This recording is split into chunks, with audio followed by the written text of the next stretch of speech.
Experienced trapper Tom goes to the untamed Yak Valley in Montana to assist his friend Paul, a hardcore longliner, in catching up on a load of beavers. Tom teaches Paul his effective clean skinning method as they collaborate, deepening their friendship via the trade. They headed out to check traps, hoping to make a large capture as wolf season drew near. They succeed because of their combined expertise and love of the outdoors, strengthening their bond in the backcountry. Trapping in the isolated Montana backcountry is a lonesome profession for men like Tom, or who spent 5 decades battling the wild Yak Valley, but he's not always alone. We're going to Paul Annick's house. He's a trapper friend of mine. He lives, I think, about 100 miles from where I live in the Yak, and he got a little behind on his fever skin.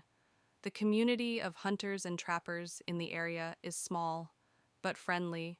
He's mainly now trapping wolves. So I'm going to help him skin some beavers. I met Paul last year. I wanted to pick up some wolf snares, and we spent a lot of time talking about trapping and stuff. We became friends. He's what they call a longliner, a guy that puts out lots and lots and lots of traps. He runs these traps every 48 hours, and I think he's got close to 50 traps out.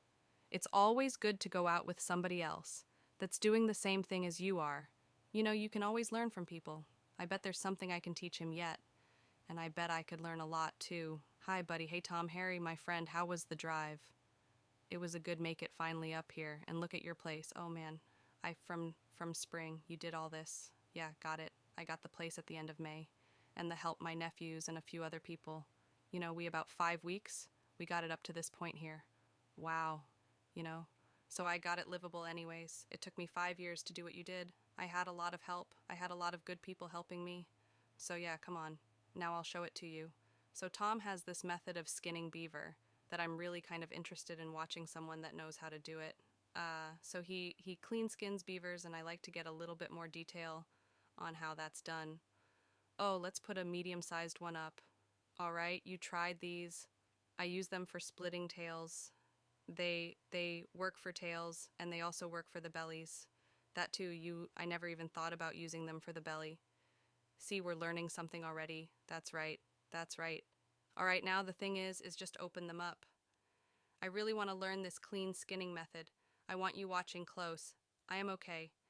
There's rough skinning, and then there's clean skinning, and the rough skinning. When you get all done, you've got all this meat and fat stuck to the hide that now has to be scraped off on the flushing beam, which is an awful lot of work, where with a clean skin there isn't very much on it to scrape off. The object is to get right down to the hide M. And so the fat still is attached to the beaver, right? Right, all of them have to be flesh. But the way that I do it, that's a lot less work. This usually takes me an hour to skin out a whole beaver, but then it only takes 10 minutes on the flushing block, just to clean any little pieces that you missed. Huh, sure. Oh, I can see the benefits of this. It's nice and clean right away.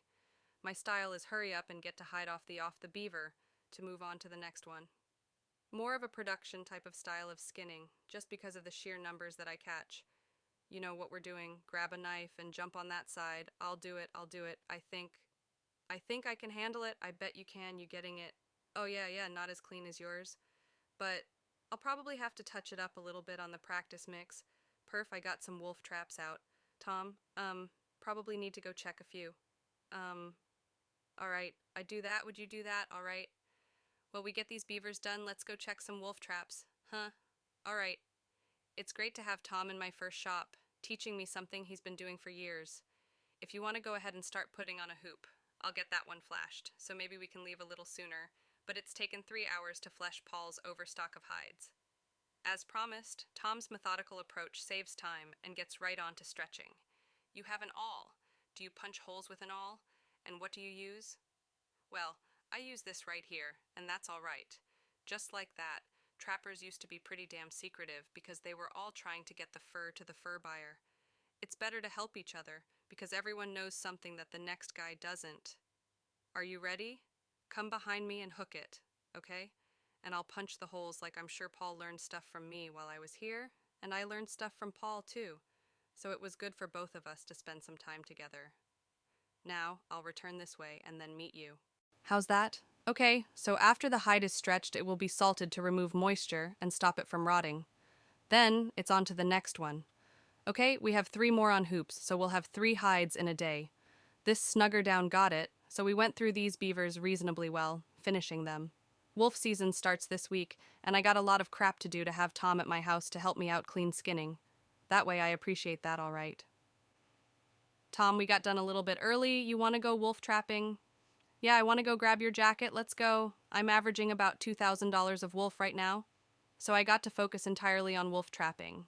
And now I got the opportunity to take time on my trap line. That's exciting for me. Oh, hey, we got a trap snapped, so traps will get set off in trapping. It could be a number of different things, you know. So when I walk up to a trap that's snapped, I got to get inspected to see what it is. So then I can make the judgment of what to do next. Who knows? I'm not seeing no hair in the jaws. There's nothing in it. So we got a lot of traps to check. So let's just go ahead and get this reset. Maybe we can find out down the road if there's any wolf tracks down there. So we don't need any extra lure or anything because there's already lure there. You know what I've used? I've used skulls like an elk skull, an old elk skull. And then in the brain cavity is where you put your lure and you can set it.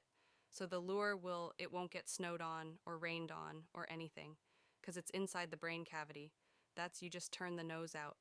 But that's gotta be all bones are an attractor you, so absolutely, absolutely, so flip them. Jaws up there, slide that cover actually. Now I think, Tom, this is better than what it was before. And then there's the scent of whatever it was that set the trap off. That's here too. Yeah, all right, you ready? Yeah, let's go catch some wolves so far. With just 1 mile remaining, Tom and Paul have lost their 20-mile line, and the chances are not in their favor. I have snares up there, so I follow behind when the wolves come through. They always go through that location. You see these ancient deer trails here? Yes, we have one. Oh, yes, we have one. Look at it, God, it looks like a good one, doesn't it? It's always entertaining for me to catch him on the stairs, you know what I mean. That's a male, and yes, he's a nice one, but he's a huge animal. Holy cow, look at that thing, W. The wolf is the most complex animal to trap, and every trapper wants one. I have captured a few wolves in my lifetime, and the thrill is incredible. It was perhaps the best opening week I've ever experienced. Congratulations, buddy. Well, sure, we still have some skinning to do. Well, I want to tell you what a fantastic day it was. All right, let's get this thing out there. I am grateful to be one of Tom's friends and have the opportunity to spend time with him. We share a passion for skinning and trapping and a common interest in animal conservation. It's beneficial to connect with another man. Yes, it's enjoyable to come out and join Paul on his trap line, and I hope to return and repeat the experience. Music.